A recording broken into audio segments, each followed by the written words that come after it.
Prije nekoliko mjeseci napustio nas je umjetnik Josip Konta. Od obrazovanja na Zagrebačkoj akademiji i šegretovanja u majstorskoj radionici Antuna Augustinčića do karijere samostalnog umjetnika.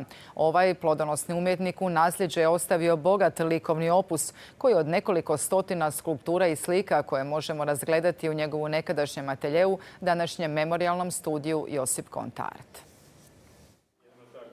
Kontakt s javnom skulpturom Antuna Augustinčića u Livnu definirao je nedavno preminulog umjetnika Josipa Kontu kao budućeg kipara. Nakon završetka Likovne akademije u Zagrebu neko je vrijeme radio na mjestu voditelja umjetničke ljevaonice pri akademiji, no ubrzo se odlučio na život samostalnog umjetnika. Tata se i na neki način razočarao kroz taj nekakav proces formiranja njega kao umjetnika. Te se te teme, to razočarenje i to iskustvo sa svijetom je on izrađuje kroz svoje umjetnine. Teme koje su obilježile Kontino bogato 60-godišnje likovno stvaralaštvo, osobito kiparstvo, jesu traženje, otuđenost i introspekcija. On je našao svoj izričaj, uveo negativni prostor u svoju modelaciju. Taj negativni prostor ima simboliku, on izražava našu nesavršenost kao ljudi, emocionalne praznine u nama i slično, ili ožiljci, znači ožiljkasta modelacija. Osim skulptura iza sebe ostavio velik broj slika.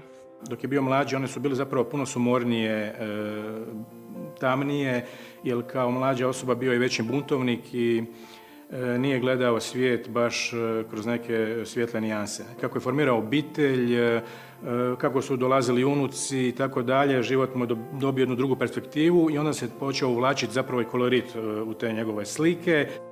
Veći dio karijere atelje mu je bio u obiteljskom stanu, sve do 2018. kada je uz pomoć obitelji otvorio umjetnički studio na adresi Dalmatinska ulica 7 u Zagrebu. Ispratili smo de facto nakon našeg rođenja svako djelo, komunicirali s njim o tom dijelu zajedno sa majkom koja je bila najveći kritičar i koji je tražio mišljenje o svakom dijelu. Vrlo često je morao popravljati nakon nas djece koje smo bili prilično živahni. Nakon Kontine smrti njegovo likovno nasljeđe ostaje živo. Umjetnikov atelje od sada je memorijalni atelje. Vrata su otvorena posjetiteljima iz cijelog svijeta, koji će na jednome mjestu moći upoznati umjetnički duh Josipa Konte.